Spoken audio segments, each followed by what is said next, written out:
So thank you for joining me. Here we are in our walk through the book of Jasher that is referenced in Joshua 10:13 and 2 Samuel 1:18. And as I say every time, this is non-canonized, and scholars don't believe that the book of Jasher referenced in scripture is this book of Jasher, but if that's true, then it has not survived or we have not found it yet. So we're doing chapters 61 through 65. So remember, Pharaoh died, we had a new Pharaoh, and the new Pharaoh wants a palace. So Jacob's sons have to help, and we see that two of Jacob's sons, Zebulun and Simeon, they are going to die. And we see that Esau's son is still trying to get Angeas to fight with Jacob's son.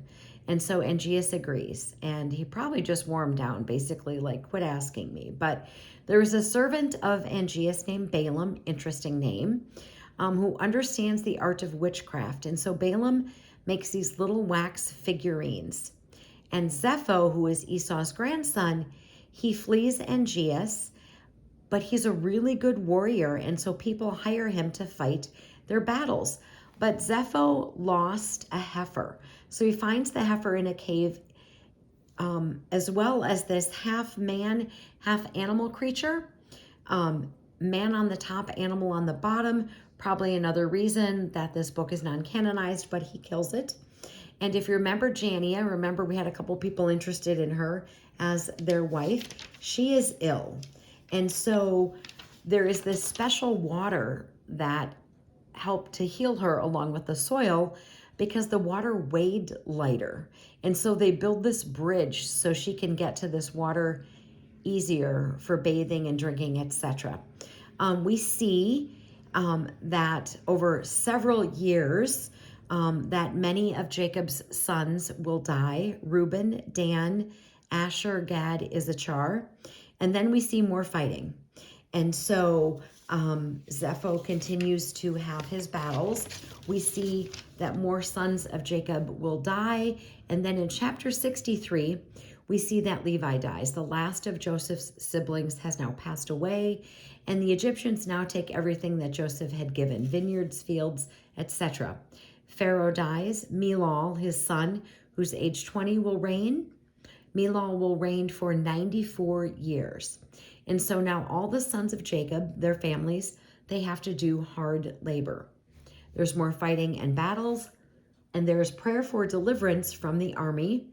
And the Lord, on account of Abraham and Isaac, there is deliverance. We see Balaam, that same one. He's trying to do some sort of witchcraft. We see that Zepho is delivered from Angeas, but Zepho forgot that the Lord delivered him. There's some more battles, but the children of Israel, they cry out to the Lord for deliverance, and so they're able to slew the enemy. We see in chapter 65 that they come before Pharaoh and they recognize that these children of Israel, they recognize the power that they have. And so what they want to do is build up the land of Pithom and Ramses, because these cities are not fortified. So the children of Israel are going to come to work. They're going to get paid for a few days, but then they're going to trick them and basically kind of force them to become slaves, and they're not going to pay them. And then this will finally kill the children of Israel because they're not going to get paid. And so they're going to kind of control them. And so this will get rid of those Israelite people, right? So they're afraid and they continue to work without pay. And it's interesting that the children of Levi recognized they were not involved with this. They were not employed. They knew that they were being cheated.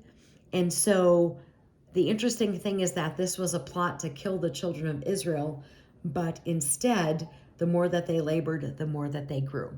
And that is where we are ending up today. We don't have time for another chapter. We will do that in our next walk through the book of Jasher.